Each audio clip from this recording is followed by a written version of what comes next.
Então vamos fazer a nossa oração inicial para a gente começar o nosso estudo de hoje.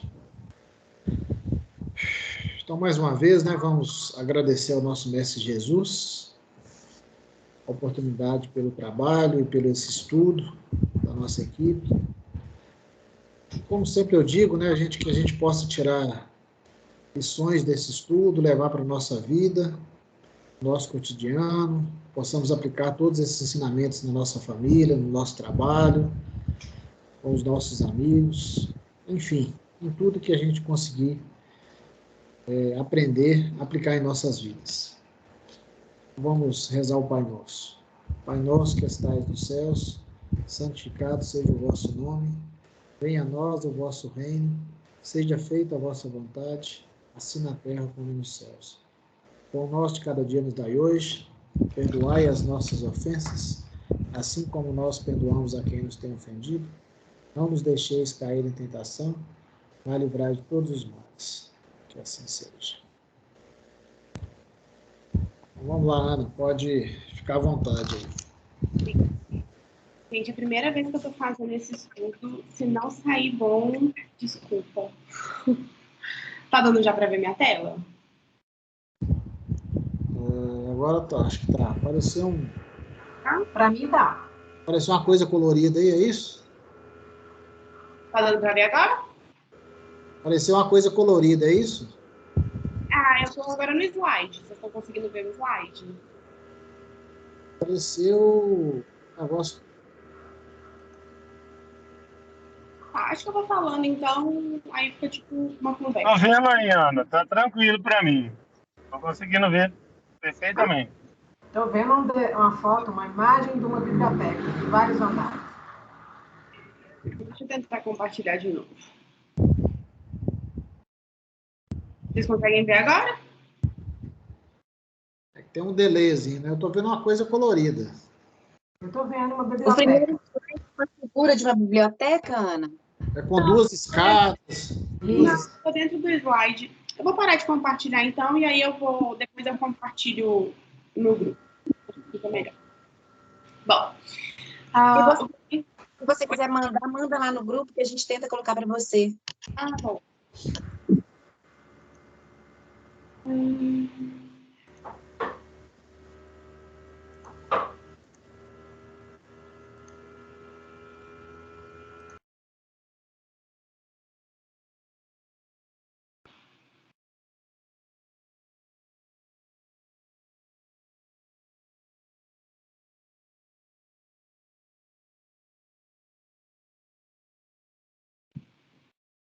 Pronto, tá. Mas enquanto isso eu vou falando um pouquinho aqui.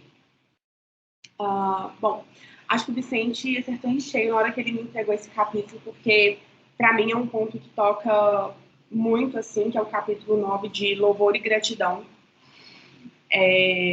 Eu tinha colocado isso no final do capítulo, mas eu vou me antecipar, que o capítulo em si, ele parece, assim, um capítulo muito simples, assim, muito bobo, assim, à primeira vista, porque, basicamente, a gente tem a oração da Zenóbia e a conversa da Luciana com o Gotuso e o capítulo encerra. Mas eu acho, assim, que é um capítulo muito, muito rico. Então, eu acho que o primeiro ponto ali que tocou que a gente acabou tocando um pouco, que a gente conversou na reunião passada,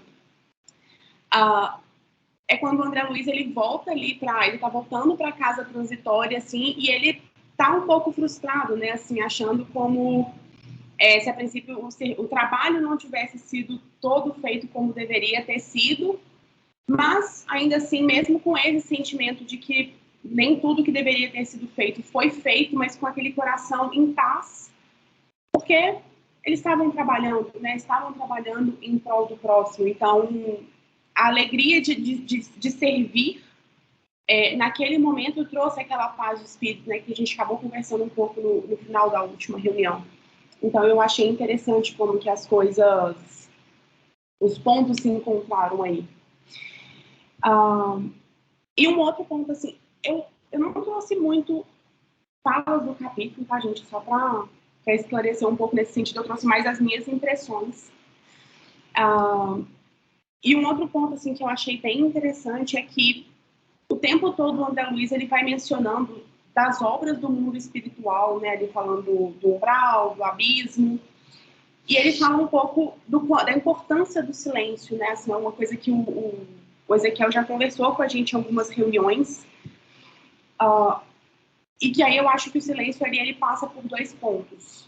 Primeiro, do fato que o silêncio em si, o barulho em si, ele é perturbador, né? Assim, quando a gente está precisando concentrar alguma coisa do tipo. E quando a gente está trabalhando com irmãos que ainda não estão, talvez, no ponto que deveriam estar, aquilo também pode gerar uma perturbação, né? Eu acho que, se eu não me engano, o Emmanuel, ele fala isso com o Chico, né? Em alguns momentos a gente precisa diminuir um pouco a nossa luz para a gente conseguir auxiliar o próximo, né? Então, assim, a gente precisa ter um pouco dessa noção, assim. Então, eu achei isso importante, e o irmão Jacob, ele também comenta isso no livro dele, né? Do Voltei. E eu acho assim, acho que cada livro do André Luiz, todos os livros têm alguma forma de resgate, né, assim, de irmãos menos esclarecidos, mas tem uma fala que me chamou a atenção no capítulo, que o resgate em si de um irmão, ele é muito bom, mas às vezes você plantar a semente de paz, de esperança, você desperta um número muito maior, né? Então, às vezes, o resultado final ele é maravilhoso, assim, mas o meio da jornada, assim, a possibilidade que você tem de auxiliar muito mais pela palavra, pelo exemplo.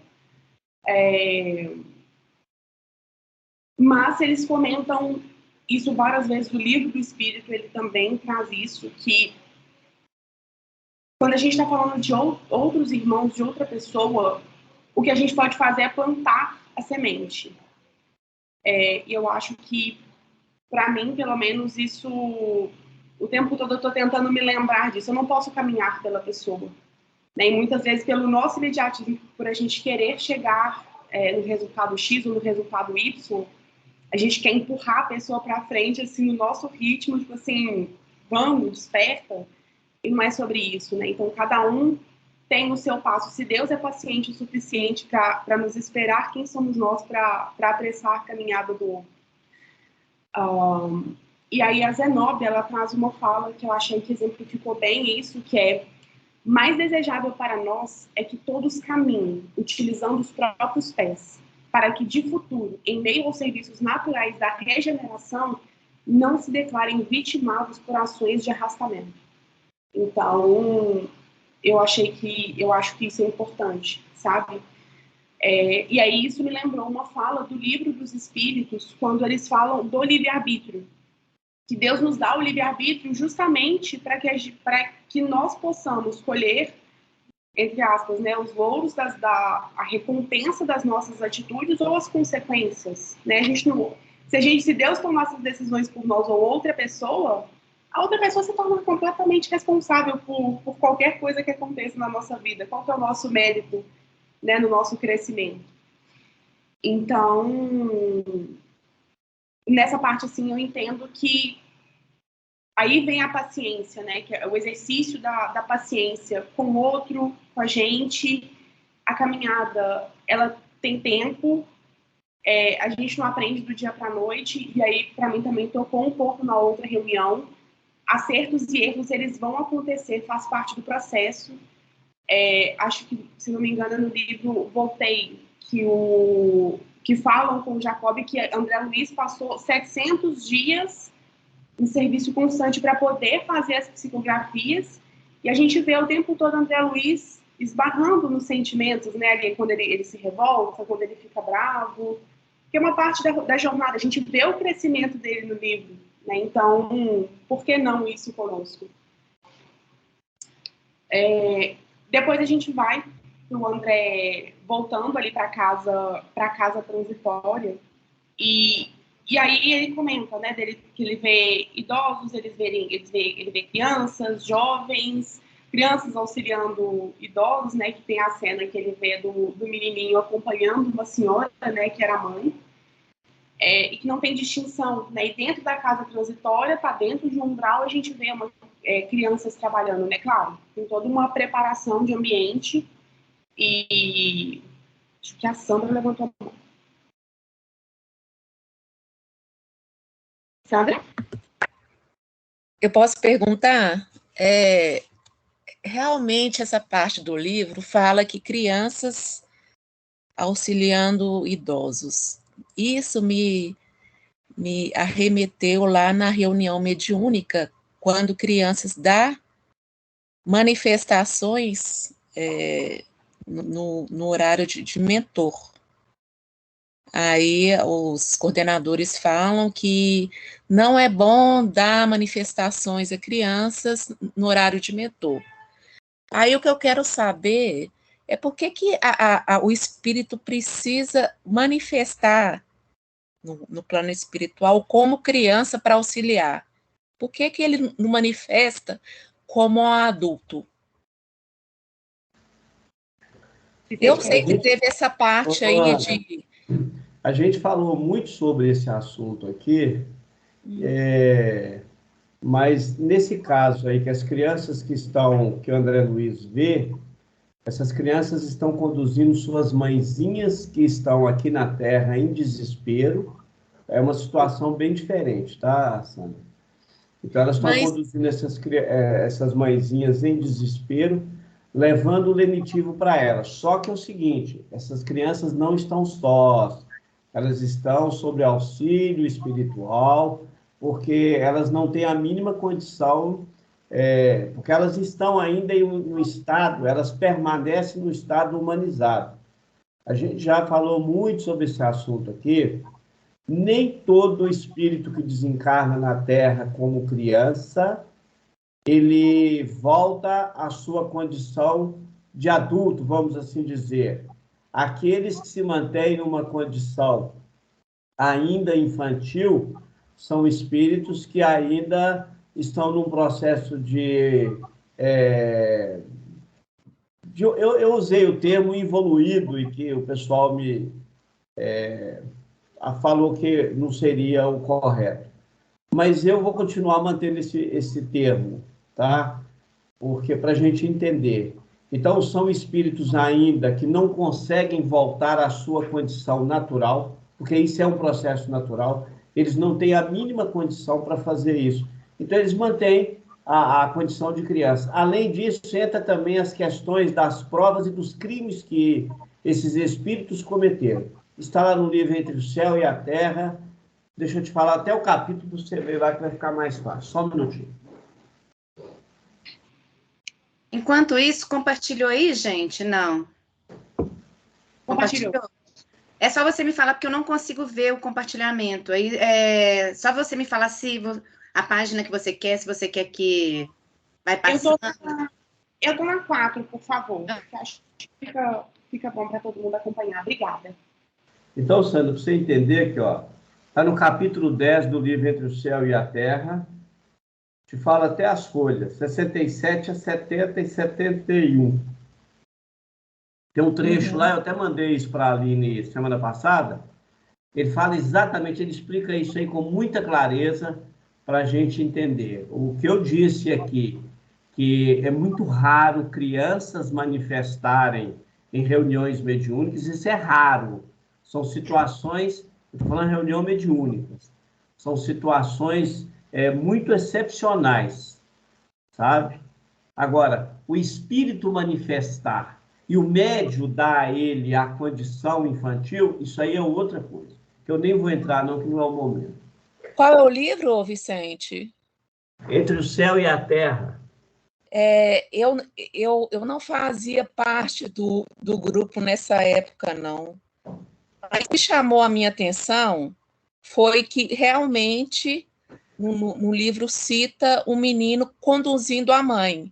Sim. Mas aí, um pouco antes, ele fala que o André Luiz, ele fala nós vemos crianças conduzindo idosos. Então, todas essas crianças são filhos, né? No caso aí, específico. O que ele explica é isso. São filhos, às vezes netos. Porque o que Entendi. acontece? As mães, no auge do desespero terreno, só existe um jeito de aplacar isso e também... Não, essa parte eu entendi. Então tá bom. Beleza. O porquê o filho estava conduzindo a mãe. Tá, obrigada. Alô. Eu até coloquei aqui um complemento disso que o Vicente tá falando, que eu acho que, igual a gente já conversou, né, assim, uma criança, ela não vai ter o preparo todo, talvez, né, como um espírito adulto, né, estando na forma de uma criança. Então, dentro da casa transitória tem todo um ambiente ali que é preparado. Essa criança está conduzindo a idosa para uma sala de tratamento específica. Então, tem todo um ambiente, né? Igual quando eu entendo que quando elas vêm na reunião mediúnica, é porque tem uma preparação de ambiente, tem um mentor conduzindo, então tem um trabalho por trás, né, para conseguir sustentar esse tipo de comunicação, mesmo que é mais raro, né?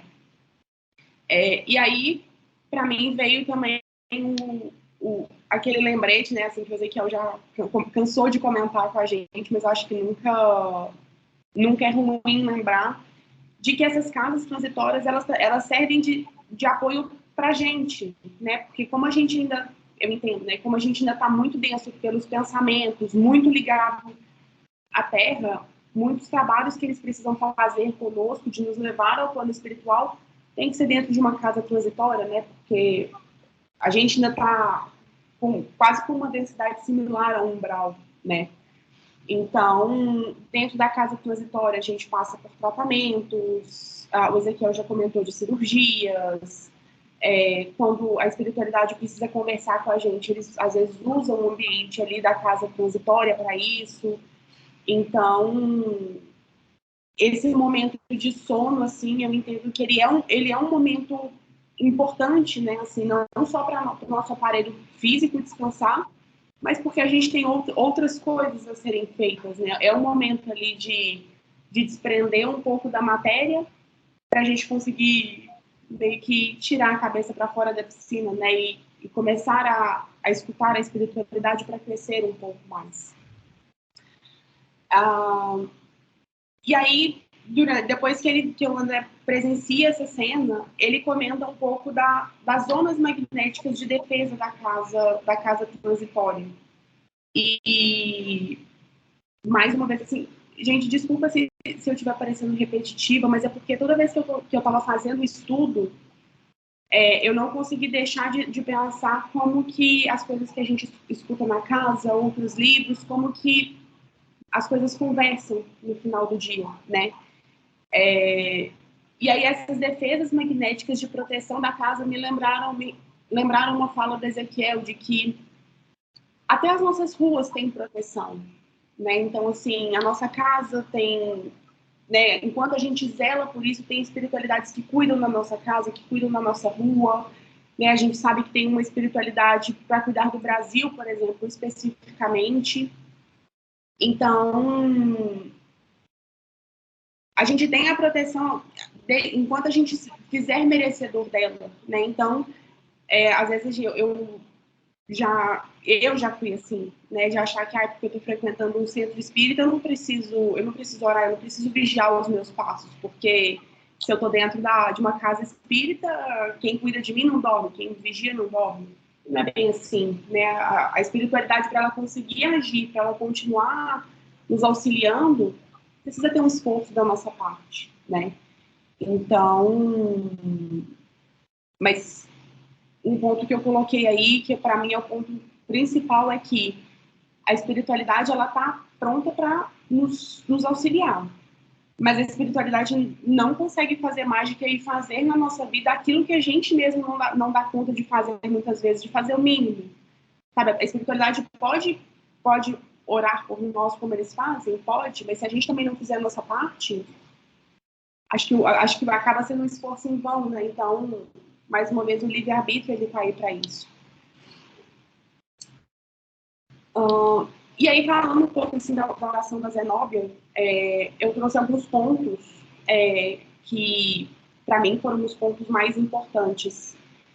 Então, eu coloquei em forma de tópicos. Então, primeiro, eu acho fundamental, ao final de cada dia, a gente agradecer as oportunidades que o dia nos trouxe, os momentos de dificuldade. Eu acho que a gente acaba tendo o hábito de só agradecer quando as coisas dão certo no nosso ponto de vista. Mas a gente acaba esquecendo que o momento de dificuldade, ele também é bênção, né? Ele também constitui uma parte, talvez a parte mais importante do aprendizado. Então, esse para mim foi o primeiro ponto. Segundo, entender que a compaixão com os irmãos menos felizes é fundamental, porque a gente já teve ali. E a misericórdia divina, a espiritualidade que nos auxiliou, que nos estendeu a mão, nos permitiu hoje estar, por exemplo, aqui encarnado hoje, tendo uma nova oportunidade de aprendizado. Então, já escutei algumas pessoas chamando, né, esses irmãos de encosto, que precisa tirar eles de perto da gente. Não, talvez seja o momento da gente trazer ele um pouco mais para perto e pelas nossas mudanças de atitude, talvez ser capaz de auxiliar. Né? Não é empurrando para longe que se elimina o problema, não é assim. Terceiro ponto para mim, que nas nossas orações que a gente seja capaz de olhar menos só para o nosso círculo, sabe? Porque tem muita gente precisando, assim, e o livro que a gente já comentou, do Francisco de Assis, tem uma parte que me marcou profundamente, que para mim conversou com essa oração da Zenóbia, que é quando João Evangelista, que ele pede a Deus que durante a prece dele, que Deus permitisse que a natureza fosse usada naquele momento para levar os bons fluidos para todo lugar, para quem precisasse. Então, eu acho que isso é um ponto importante, sabe? A gente, ainda mais que a nossa casa é uma casa muito ligada aos animais, à natureza. Acho que a gente tem que lembrar que as nossas orações, elas geram bons fluidos. E quando a gente consegue entender que a natureza ela está muito mais do que só ali para embelezar, sabe? O vento carrega os fluidos, sabe? Para onde quer que precise. Então, acho que a gente ampliar, sabe? Assim, acho que cada livro eles permitem um pouco dessa ampliação assim do papel da natureza nisso tudo. O quarto ponto, todo trabalho junto a Deus ele é bem-vindo. Não existe tarefa pequena ou insignificante. A gente já conversou, acho que isso numa reunião de quarta-feira. Se a gente não souber dar valor a servir a água para uma pessoa durante a reunião, como que a gente vai ser capaz de abraçar uma tarefa maior, sabe? Porque o serviço a Deus ele não está no grande, ele está no pequeno também. Então, acho que isso é um ponto. Quinto ponto, tudo que acontece na nossa vida acontece com a permissão de Deus. A gente pode se revoltar, achar que Deus nos abandonou, que não é por aí. Eu falei na reunião passada e para mim é uma frase que eu carrego comigo, assim, que se não cair uma folha da árvore sem que Deus permita, Deus que nos ama vai permitir que uma coisa ruim nos aconteça com Ele assistindo, sem que aquilo tenha propósito. Então, eu acho que a gente entender que o momento de dificuldade com a permissão dele também é importantíssimo, assim, e manter a serenidade, né? Não adianta a gente passar ali pelo momento de dificuldade com revolta. Acho que foi o Vicente que falou uma vez comigo, agora que eu tô lembrando. Quando a gente olha para uma dificuldade e fica assim, eu só vou passar por isso, assim, porque Deus está colocando isso na minha vida. A gente perde a prova, né? Porque você não está levando aquilo para o seu coração, você só está cumprindo para cumprir por tabela. Então, perde esse propósito. E, por fim, desses pontos, assim, é que ao longo da prece da Zenobia a gente entende um pouco mais de conservar a alegria, conservar a paz, mesmo que um ente querido nosso não esteja no caminho que a gente julga certo, manter a serenidade e a alegria constante, assim, é fundamental, sabe? Que a alegria, ela não tem que estar no resultado, ela precisa estar também na caminhada, para a gente manter também as nossas energias para cima. E aí tem uma fala da Zenobia que eu coloquei aí, que é: dilatando-nos a alegria, estimulando-nos a coragem, santificando-nos a esperança, tu permites ainda, Senhor, que possamos atender ao coração interessados em lenir, que é suportar, e confortar espíritos queridos que se perderam de nossa companhia no curso incessante do tempo. E o livro dos Espíritos toca nisso também, né? Quando eles nos lembram que a única possibilidade que a gente tem na vida é de ir adiante. A gente pode estacionar naquele ponto ali, mas a gente não anda para trás, né? A lei de Deus não permite isso. Então, acho que já vem um pouco mais de conforto nesse ponto. E o segundo ponto que eu comentei, né, que logo depois da prece da Zenobia vem a Luciana para ter um momento ali com o Gotuso.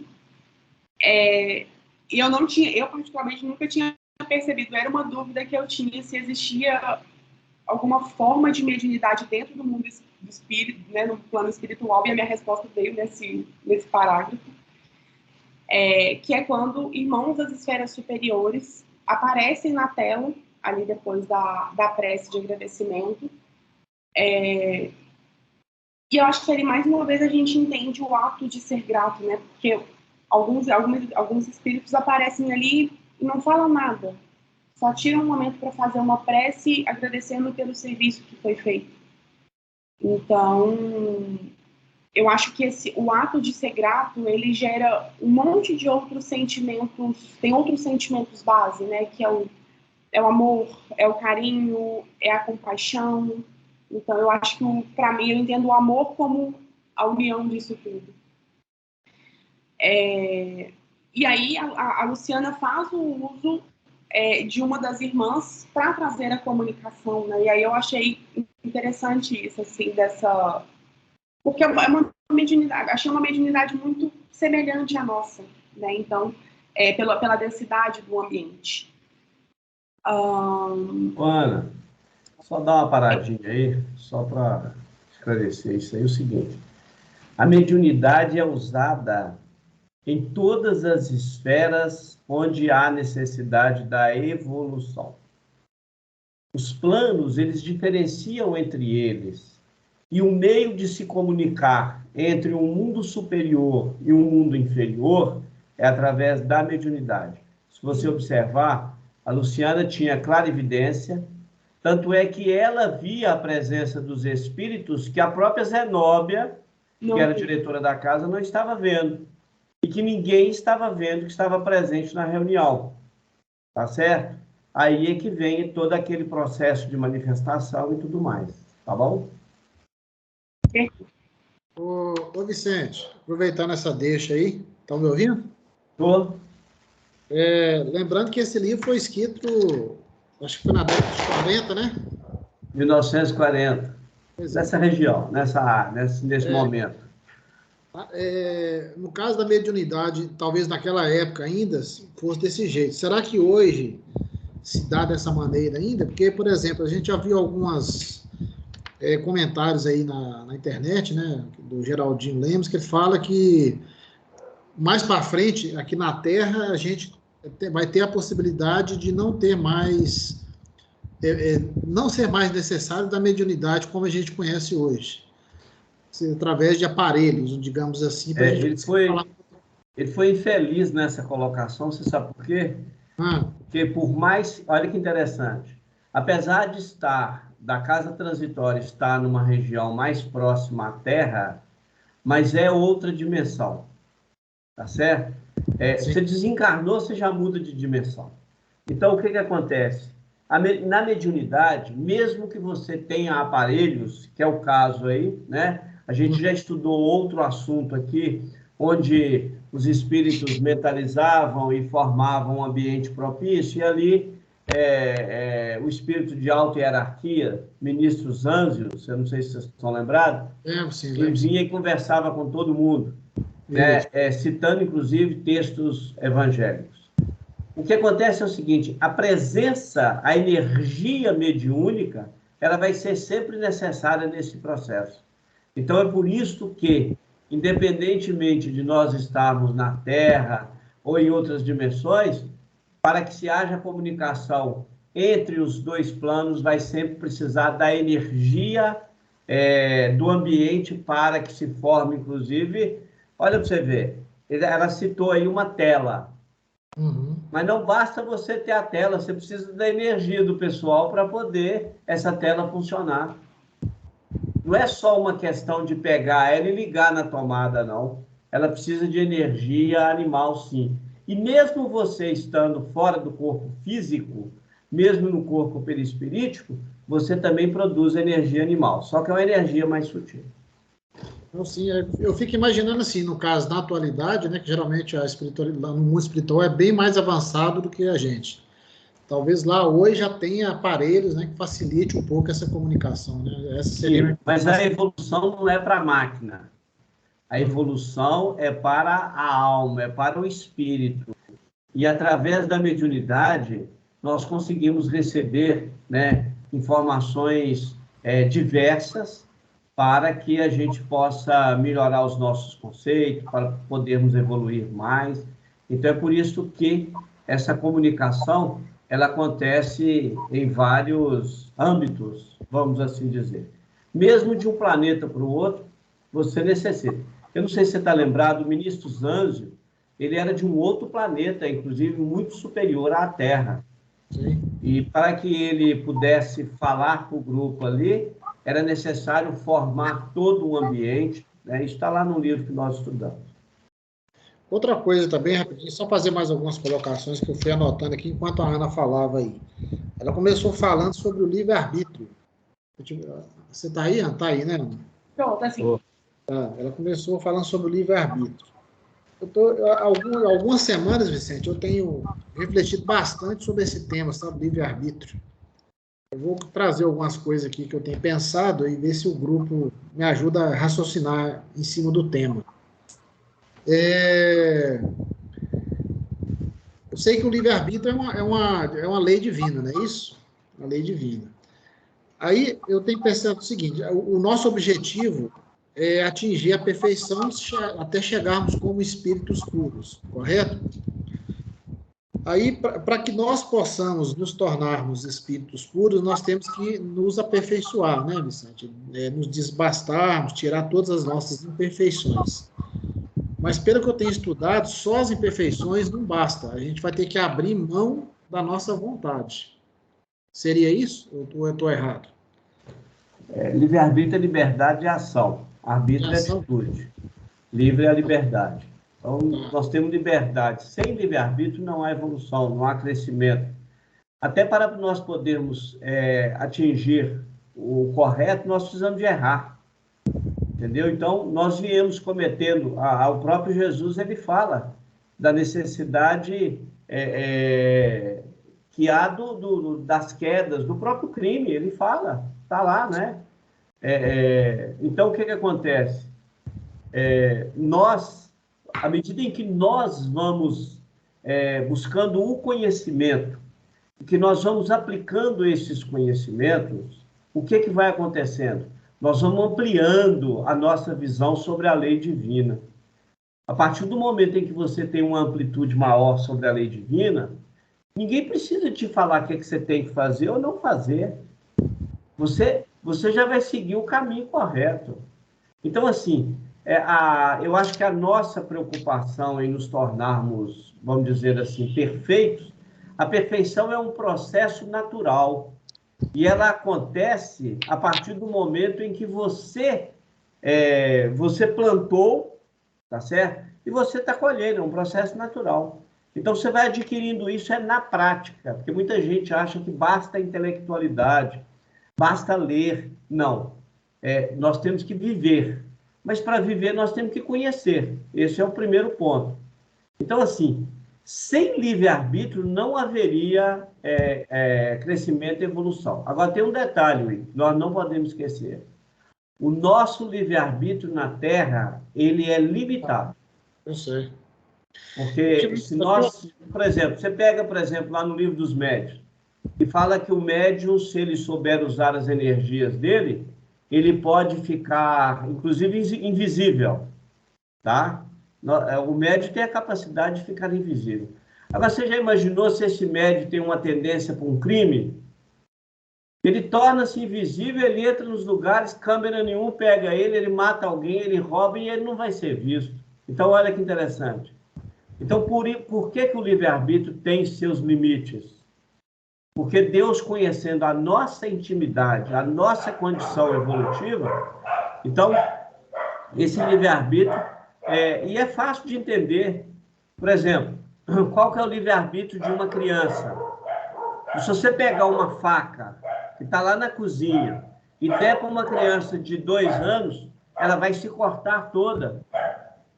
Então, você não pode dar a faca para... não, mas ela tem que aprender, porque ela vai machucar, mas ela vai aprender. Não, isso é irresponsabilidade, né? Então, isso já não é livre-arbítrio. Olha para você ver. E Deus, sabendo disso, o que ele faz? Ele também cria algumas limitações, né? Para que nós não venhamos a falir. Você quer ver uma ideia que a gente fala muito sobre essa questão do livre-arbítrio? Vamos pegar um índio, por exemplo, que está lá na mata. Ele tem livre-arbítrio igual eu tenho. Mas olha que interessante. Ele não convive com as nossas leis sociais. Eu vou lá na tribo dele, ele não me conhece, nunca teve contato, ele me mata e come. Está dentro do livre-arbítrio dele. Agora, olha que interessante. Ele sai da tribo dele, vem aqui na minha casa, e eu não vou matar ele e comer. Por quê? Porque eu conheço a lei. Então, você vê como que o livre-arbítrio funciona. Ele também está nesse limite dos nossos conhecimentos e de nossas limitações. Até a hora que esse pensamento dá um nó na cabeça da gente, né, Vicente? Porque, de uma certa forma, a gente aprende o livre-arbítrio, mas nós temos, de certa forma, cumprir a vontade de Deus. Se eu tenho que cumprir a vontade de Deus, que é seguir as leis, então eu não tenho livre-arbítrio. É um trem esquisito. Nós tínhamos um companheiro lá no centro que ele tinha o costume de dizer que o livre-arbítrio não existia. Um dia, numa reunião, ele virou para mim e falou: Vicente, o livre-arbítrio não existe. Eu virei para ele e falei assim: eu vou te provar aqui agora que o livre-arbítrio existe. Você está falando que ele não existe. Então, você tem a liberdade para poder falar que ele não existe. Como que ele não existe? Se você está falando. Você está acabando de provar a existência dele. Você tem liberdade. Então, olha que interessante. Nós ainda temos um problema muito sério, Wilker. Foram as religiões que nós fomos, ao longo desses 8 ou 10 mil anos aí de existência, que nós fomos adaptando às verdades que as pessoas criavam para nós. Eu tenho falado muito na segunda-feira sobre a questão religiosa. Os homens criam um monte de conceitos e falam que é Deus. Tem nada a ver com Deus. É conceitos humanos. Ao mesmo tempo, é o seguinte: ou você segue o que está aqui, ou então você vai para o céu, vai para o inferno, ou você vai para o purgatório, ou você vai. Agora, se nós pegarmos a fala de Jesus, Jesus resume as leis, principalmente as leis do passado, que foram criadas pelas religiões. A lei e os profetas resume-se em amar a Deus sobre todas as coisas. O que é amar? Respeito. Amar a Deus é o quê? Respeitar a sua criação. A partir do momento em que eu desrespeito a criação de Deus, que é o planeta, que é tudo que está criado aqui, eu estou desrespeitando a Deus. Então, eu sou um criminoso. É isso que as religiões não pregam. Elas não pregam isso por quê? Porque elas não têm interesse, elas precisam de dominar, elas precisam de controlar as pessoas. Então, você pega aí a maioria das religiões, elas colocam quase que Deus dentro dos templos. E nós sabemos que não é nada disso. Então, a doutrina espírita é completamente diferente, porque ela nos liberta, ela nos dá informação, ela fala, olha, você tem liberdade de você fazer o que você quiser. Deus não vai te castigar nunca. Se algum castigo existe, esse castigo vai partir de sua parte para você mesmo. É uma questão consciencial. Eu estava vendo um filósofo, esqueci o nome dele, Clovis. Ele fala assim que liberdade, que às vezes a gente já confunde um pouco liberdade. Liberdade, muitas pessoas acham que é fazer o que quer. Tudo que eu quero, ou seja, acaba que ela fica escrava da sua vontade, dos seus desejos. E quando você não faz tudo que você quer, acaba que você se liberta. É um negócio interessante de raciocinar também, né? Clóvis de Barros. Oi? Clóvis de Barros. Isso. Professor de filosofia. Aí interessante que esse negócio bate certinho com o que a gente vem estudando, né? Que eu estava até escutando também uma palestra do Haroldo. Ele fala que tem 3 elementos para a gente se melhorar, né? Que nós temos que combater: o egoísmo, o orgulho e o interesse pessoal. O interesse pessoal é justamente isso. É você abrir mão dos seus desejos. Quando a gente conseguir abrir 100% mão dos nossos desejos, nós vamos atingir a perfeição, né? E fazer a vontade de Deus. Acho que falei demais, né? Fica aí a discussão. Está tudo certo. Pode continuar. Mas isso que vocês estão falando, eu estou aqui até raciocinando dessa parte do livre-arbítrio, que até os discípulos de Jesus, em momento algum, ele fala, faça isso, faça aquilo, né? Ele só falava as parábolas, né? As frases, ele tinha as conversas com os discípulos, mas nunca dizendo o que deveria ser feito, o que ele achava que tinha que ser feito, né? Ele deixa o tempo todo que cada espírito ali fosse caminhando, e muitos foram bem-sucedidos na jornada, né? Acho que foi um pouco do que a gente conversou semana passada, né? Quando a gente, de fato, introjeta o evangelho verdadeiramente no coração da gente, eu acho que as mudanças de comportamento, elas são orgânicas, né? Ninguém mais precisa, igual você falou, precisa nos dizer mais o que fazer, né? A gente sabe qual é o caminho reto e a gente só vai. É isso aí. A Sandra está com a mão levantada. Quer falar, Sandra? Eu quero. Vai lá. Eu quero. Na verdade, eu tenho uma dúvida e, comentando a fala do Vicente, uma vez eu escutei em uma palestra, uma reunião, alguém falando assim: o livre-arbítrio é o tamanho de uma gaiola. Você vai até o limite onde a lei permite. Aí eu achei interessante a colocação. Mas a minha dúvida é o seguinte: a colocação da Ana, aí ela cita que a Zenóbia, ela é mais experiente do que a Luciana. Em uns capítulos atrás, umas páginas atrás, a Zenóbia explica que cada um na sua, né? Que a Luciana, ela tem essa capacidade de mediunidade, no caso, que é cada um na sua. Ela fala assim. Mas a mediunidade é orgânica, né? Então, aí eu fico pensando, quando a Luciana, no plano espiritual, então a mediunidade dela é conquista do espírito, né? Aí não é mais uma capacidade orgânica. Ô, Sandra, é Aí eu orgânico. fiquei com essa Sim. dúvida, entende? Não, escuta só, nós estamos precisando de entender uma coisa, gente. Perispírito é corpo físico. É matéria. Ele é matéria. Ele só não é matéria com a densidade do corpo físico que nós usamos, mas ele é matéria. O espírito é matéria, mas é uma matéria que está longe da nossa capacidade de entendimento. Aí, no caso, quando a Luciana reencarnar, ela vai ter esse tipo de mediunidade já com a predisposição orgânica? Vamos voltar lá no livro dos médiuns. Pergunta: o médium, para ser intérprete dos espíritos, ele precisa de ser um médium de moralidade? Resposta: não.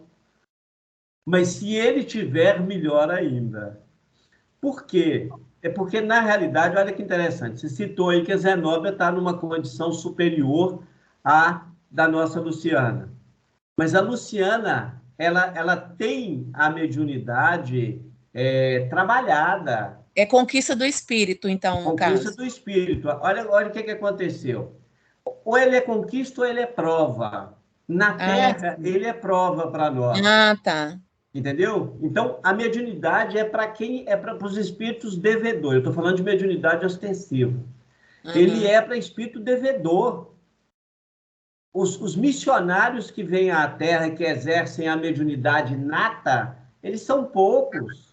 Muito poucos. Não, eu sei. É porque a minha dúvida é, quando eu desencarnar, eu vou ser psicofônica também? Depende. Depende do que você vai levar, depende do seu arcabouço, depende. Você pode exercer a mediunidade lá sem nenhum problema. Mas olha que interessante. A mediunidade que nós ainda exercemos aqui na Terra, ela é muito fisiológica. Muito fisiológica. Olha que interessante. A mediunidade que a Luciana está exercendo, ela é menos fisiológica. Ela está vendo... o que acontece, Sandra? Para você ver os espíritos, você está saindo mentalmente da sua dimensão. É isso que a gente precisa entender. Nós vivemos dimensão. Se eu estou vendo um espírito, ele está em outra dimensão. Então, mentalmente, por isso é que a gente fala de vidência, né, ou clarividência. No caso aí, a Luciana, ela estava no ambiente da casa transitória, numa dimensão, mas na hora que ela via a mãe do Gotuso presente, ela saía mentalmente da dimensão dela, que isso é mental, e ela via em outra dimensão, que a mãe não estava materializada, ninguém via ela. Mas aí, no caso, então, é mais uma conquista dela, né? Ao longo da... não deixa de ser, foi um esforço dela, ela melhorou, ela intelectualizou. Porque olha que interessante, se todo médium conhecesse a glândula pineal e ele começasse a trabalhar com a glândula pineal, em pouco tempo ele desenvolveria, ele educaria a questão da vidência. Por quê? É porque através da glândula pineal que você entra numa outra dimensão. E essa glândula nós temos ela físico, perispirítico, espiritual. Por quê? Porque ela é a glândula da comunicação. É a glândula que nós usamos para isso. Tanto é que é por isso que quando a gente fala que o médium ele tem que estudar para ele conhecer um pouco da questão do seu corpo físico, né? Ele tem que saber aonde estão aí os órgãos dele, as glândulas dele, o que essas glândulas produzem. Por exemplo, a gente já falou isso, a grande maioria das nossas comunicações não começam, principalmente nas reuniões mediúnicas, elas não começam aqui nos nossos lobos frontais, não. Elas começam lá embaixo na barriga, grosseiramente falando. Porque a grande maioria dos espíritos que vão comunicar conosco estão numa situação energética tão baixa que a comunicação vai se dar, o ponto positivo deles é ponto negativo nosso. Então, a ligação é feita mais no básico, no básico das nossas sensações mais grosseiras. É dali que mandadas as informações para os lobos frontais. Então, a gente tem que conhecer isso. E Luciana se esforçou para isso. Você imagina, por exemplo, imagina um médico com todo o conhecimento da nossa morfologia e que ele vê-se os preconceitos ou ele começa a abrir os seus conceitos para ele poder exercer a mediunidade. Ele se torna um médium assim, espetacular. Agora, você imagina eu que sou ignorante. Eu sou ignorante de pai, mãe e parteira. Eu me esforço um tanto para poder entender esse processo, numa luta desgraçada. Eu, graças a Deus, eu melhorei um pouquinho. eu já subi aí pelo menos uma reguinha.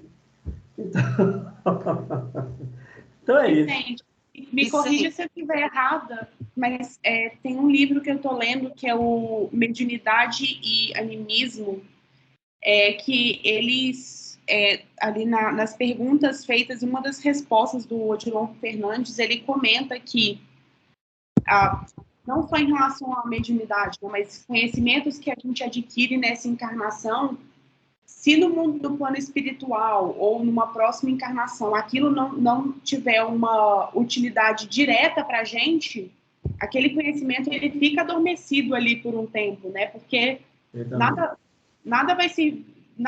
Para que eu vou ter um conhecimento se aquilo não me tem utilidade? Então, em alguns momentos, eles adormecem e, se necessário, com o nosso reesforço ali de relembrar, aquilo vai voltando para a gente, mas precisa ter um propósito. A mediunidade no plano espiritual... Ana, não vamos longe, não. Olha que interessante. Diz o Ezequiel que na condição monádica ou de princípio espiritual, ele fala que a evolução é um sistema que você está em constante... É ovoidal, vamos assim dizer, né? É piramidal ali. Aí diz que cada processo que você passou, cada vez que você, como princípio espiritual, foi comido, por exemplo, por um elefante, por um leão, por um jacaré, em todos os setores da criação, você, como princípio espiritual, princípio monádico, você recebeu informações no ambiente em que você estava. Então, por exemplo, você passa, por exemplo, na condição de...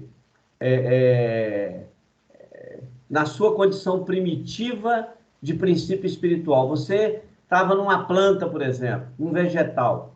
O elefante foi lá e te comeu. Você passou pela região estomacal toda do elefante. O que você está fazendo ali? Você não é só o alimento. Você está recebendo informações daquele animal no processo evolutivo. Ô, gente, o negócio é tão bacana, né? Que é o que nós chamamos de... E o processo é o mesmo conosco. Está lá no Livro dos Espíritos, quando ele fala da intelectualização da matéria. Ele está falando de quê? Ele está falando de princípios espirituais. Quando você come uma fruta, por exemplo, você tem princípios espirituais ali. Para quem come carne, você tem princípios espirituais ali. Para quem bebe água, existem princípios espirituais ali, que são os minerais, o vegetal, os animais e tal. O que acontece? No momento em que você ingere, eles estão recebendo uma série de informações. E de onde que vem essas informações? Da sua mente. Agora vamos voltar lá no elefante que eu citei. Quando você caiu como princípio espiritual vegetal e você caiu no estômago do elefante, o que aconteceu? Você recebeu vibrações astrais dele na condição animal. Aí você volta para a natureza através das fezes, ou do suor, ou da urina, você retorna no processo de aprendizado. E esse ciclo, ele não para. Essa é a dificuldade que nós temos para entender quando o Ezequiel fala que a Terra é laboratório. Nós temos muita dificuldade de entender. E se é um laboratório, a evolução é um processo que não para. Então, olha que interessante. Nós temos capacidade de matematicamente imaginar quantos princípios espirituais existem no planeta Terra, nesse laboratório. Nós não temos capacidade. Foge completamente da nossa visão matemática entender esse processo. Sabe por quê? Se no seu corpo nós temos alguns trilhões de células, só no seu corpo. Você imagina, por exemplo, os corpos hominais ou os corpos espirituais que existem na Terra hoje na condição hominal? Na verdade, são mais de quase 40 bilhões. Na verdade, em cada átomo, né? Cada átomo. Você tem um princípio espiritual ali. É de célula, que às vezes a célula tem muitos átomos na célula. Além do que ter, olha que interessante. Uma célula, ela também tem os seus pares. Ela é um ser espiritual inicial, que ela pensa, tá certo? Ela é um princípio espiritual. E ela já está, olha que bacana, e ela já está num processo de evolução tamanho que ela pensa, ela produz. Então, assim, nós ainda temos muita dificuldade para entender muitas coisas da Terra. Mas eu não vou deixar a Ana falar, senão eu não paro. Só uma dúvida disso que você está falando, Vicente, porque esse ponto que a Sandra trouxe, e agora, por exemplo, vamos supor que eu fui uma grande estudiosa de medicamentos na vida passada, adquiri um conhecimento absurdo quanto àquilo, se na próxima, e fiz um mau uso desse grande conhecimento. Eu entendo que a espiritualidade, se aquele conhecimento para uma próxima encarnação, ou no plano espiritual, por exemplo, aquilo não vai ter uma utilidade para o meu crescimento, eu entendo que eles adormecem esse conhecimento para que eles possam, para que eu possa passar pelas experiências que de fato que eu necessito sem ter a interferência desse conhecimento, ou porque aquele conhecimento não vai me ser relevante. É isso também? É mais ou menos. Porque essa ideia de adormecer aí, ela precisa se manifestar em algum momento. Entendi. É a mesma coisa de alguém que cometeu um suicídio e volta para o corpo. Ele não vai ficar lembrando que ele suicidou, não. Mas em algum momento, no contato com alguém, ele pode... Por isso é que a gente tem o costume de dizer que o espírito ele tem esquecimento temporário, mas nada é apagado dele, porque não tem como. Tudo que você viver vai ficar guardado no seu HD, né? Que são os seus neurônios, alguns neurônios que te acompanham nas vidas sucessivas. Mas o que acontece é o seguinte, a cada momento em que você melhora, então você está apto a exercer aquilo. Olha que interessante. Diz o Ezequiel que o Hitler foi preparado no mundo espiritual para reencarnar na Terra, que ele já havia reencarnado aqui, que ele não tinha condições de ficar lá, e ele reencarnou para ser um grande cientista, onde ele ia ficar horas e horas e horas no laboratório fazendo pesquisas contra aquilo que ele mesmo criou durante a presença dele na Terra. Então, é aquela visão que nós temos de justiça e de vingança. A justiça que os homens querem, ela não é justiça, ela é vingança. A justiça de Deus, sim, essa é justiça plena. Então, é por isso que Deus não castiga, é por isso que Deus não te absolve, isso tudo está nas suas mãos. Agora, por uma questão de compaixão, por uma questão de auxílio, o mundo espiritual, eles projetam para você que você ainda está numa situação ainda infantilizada. Quando o Wilke falou sobre o livre-arbítrio, por que o livre-arbítrio nosso é limitado? Porque nós não temos condição de usar ele todo. Se nos der total liberdade, olha para você ver quantos médios... No livro Os Mensageiros, a grande maioria dos médios, mais de 95% dos médios, vão falir na Terra. Porque chega aqui, eles começam a usar a mediunidade como poder, como objeto de barganha. Eu produzo um fenômeno aqui, então eu vou dar um jeito de ganhar dinheiro. Olha que interessante. Hoje nós temos aí no nosso movimento as pessoas que têm os seus seguidores. Essas pessoas são formadores de opinião, são intermediários. Mas eles estão usando isso para quê? Para enriquecer, para ganhar dinheiro. Sabe o que vai acontecer? Vão falir. Então, para te dizer que é perigoso a maioria desencarnar e ter dificuldade, inclusive, para reencarnar. Porque a gente acha que reencarnar está fácil? Não. Se você ler lá no livro, lá, ele fala a dificuldade que é para muitas crianças que estão há anos em colônias especializadas e que elas não encontram um meio de reencarnar. Então, a gente acha que reencarnação é só você chegar ali e fazer sexo, pronto, está resolvido. Não. Se fosse só isso, estava muito fácil. Então, não é isso, não. Tem toda uma projeção. Então, isso está fácil? Não. Então, é por isso que a gente tem que realmente refletir sobre o que nós podemos, o que não podemos realizar aqui na Terra. Aí, ó, acabou que o nosso tempo venceu. Ô, Ana, você conseguiu... Acho que você não conseguiu falar tudo, não, né? Não. Nem chegou no Gotuso. Então, vamos deixar para o próximo domingo. Antes de finalizar, acho que a Isabel queria falar. Você quer tirar alguma dúvida, Isabel? Você tinha levantado a mão?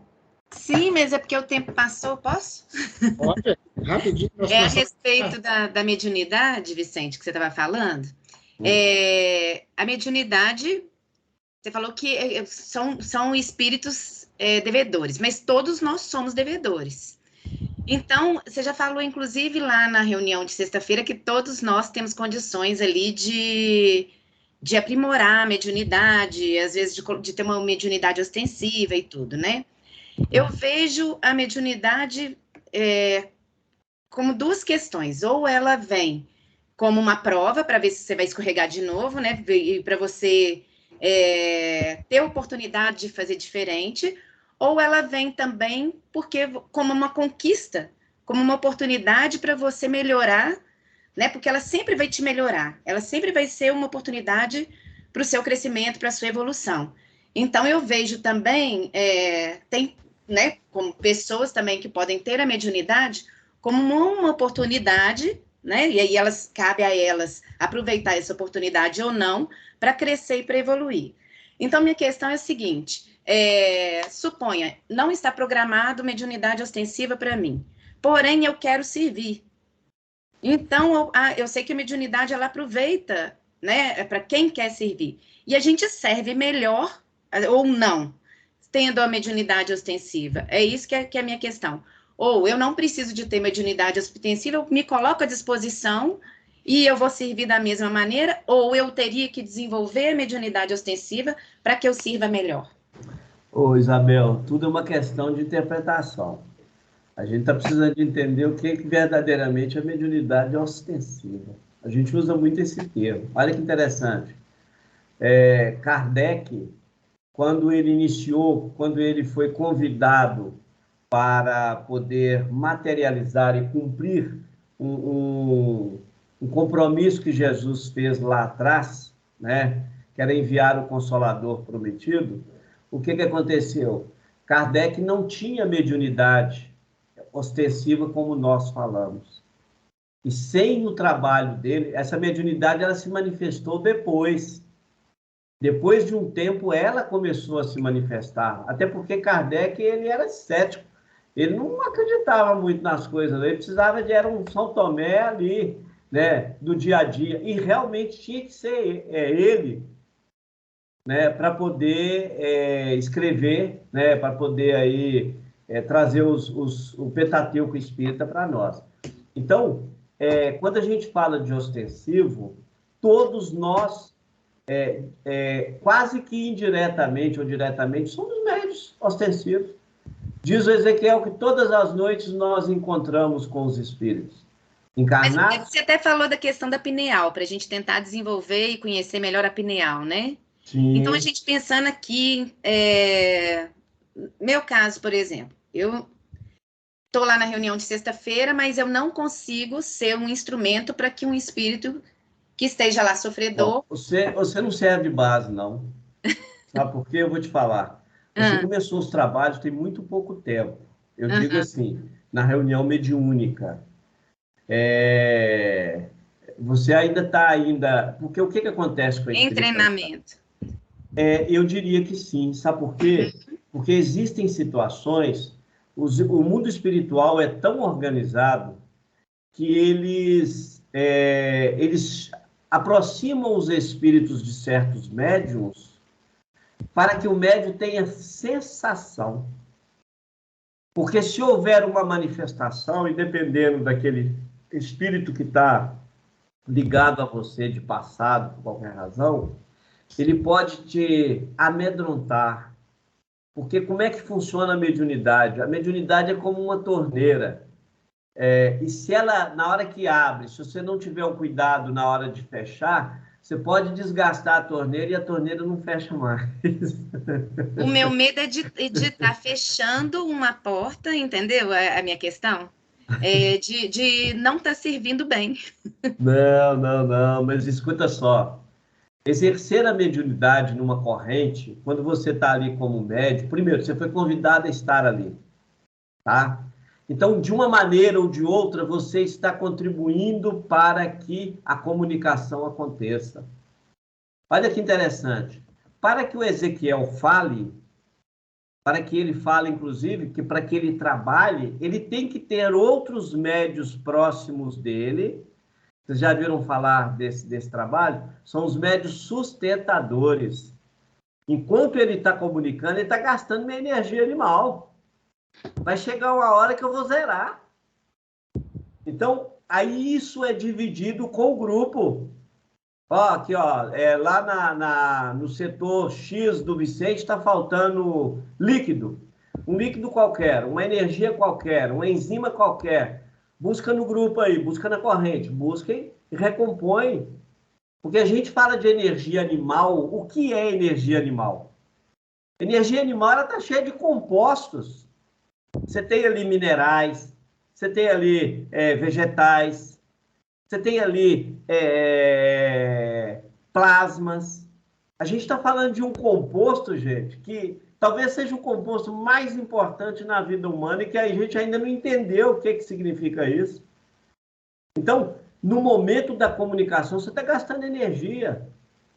Por que às vezes acontece, por exemplo, eu não sei se vocês já viram em certos terreiros, quando o médium, às vezes, ele recebe o espírito e cai para o chão afora. Sabe por quê? Porque não existe uma corrente mediúnica ali criada.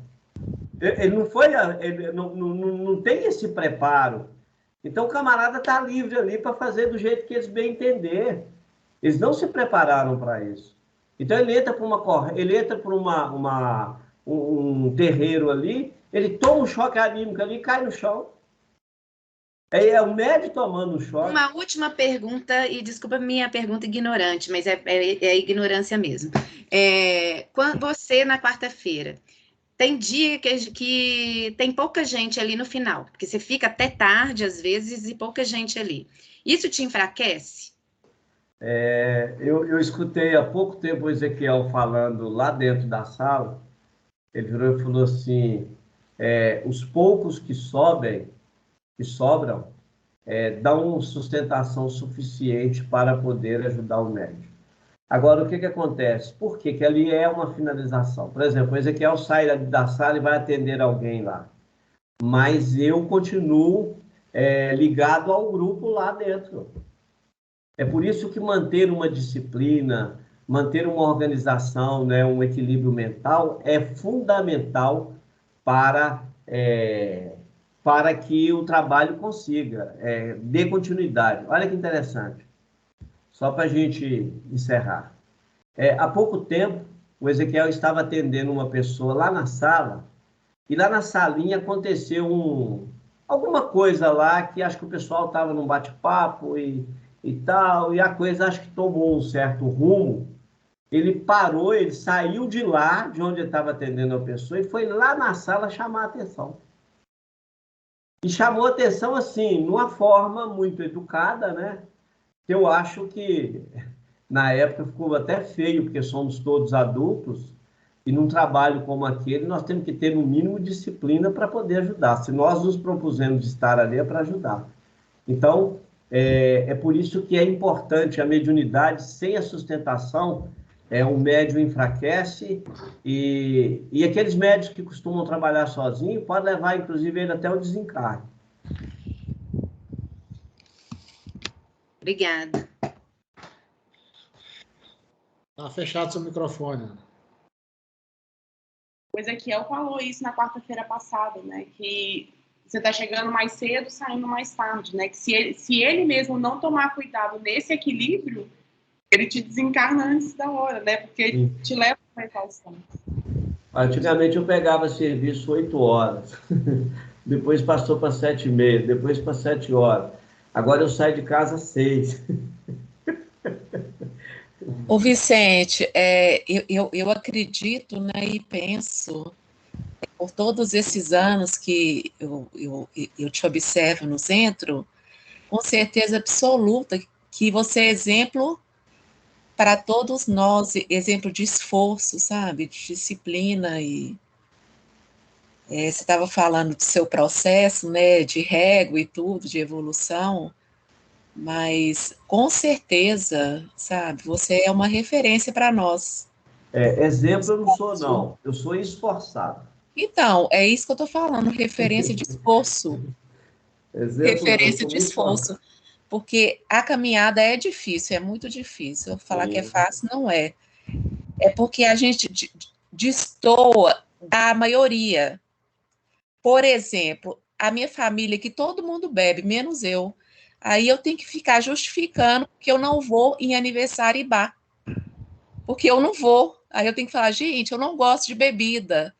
Aí eles me olham assim com o olho bem grande, sabe? Como se isso fosse, sabe? Mas assim, acaba, querendo ou não, que destoa. Então é porque a gente quer um caminho diferente, né? Ô, Sandra, na minha família... caminhada é referência pra gente. É isso que eu Na minha família, eu me tornei uma persona não grata para as festas.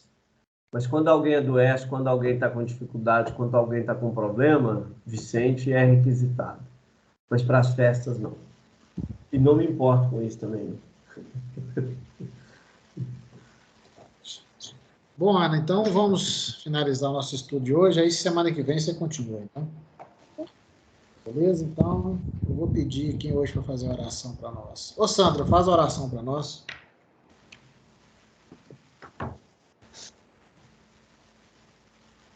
Mestre amado Jesus, queremos agradecer a sua presença entre nós, o Senhor que nos inspira, que nos esclarece e que nos fortifica a cada dia para sermos pessoas melhores, mais humanas, com mais empatia. Agradecemos, Senhor, a vida, agradecemos as suas bênçãos, agradecemos a presença da espiritualidade amiga, que nos apoia e consola. E queremos pedir, porque somos eternos pedintes, que tenhamos uma noite de muito trabalho, porque o trabalho é muito, né? E que possamos servir cada vez mais. E uma ótima semana para todos. Que assim seja. Deus abençoe todo mundo. Boa noite, gente. Boa noite. Fique com Deus. Boa noite. Boa noite. A Williker, pode falar uma coisa rapidinho?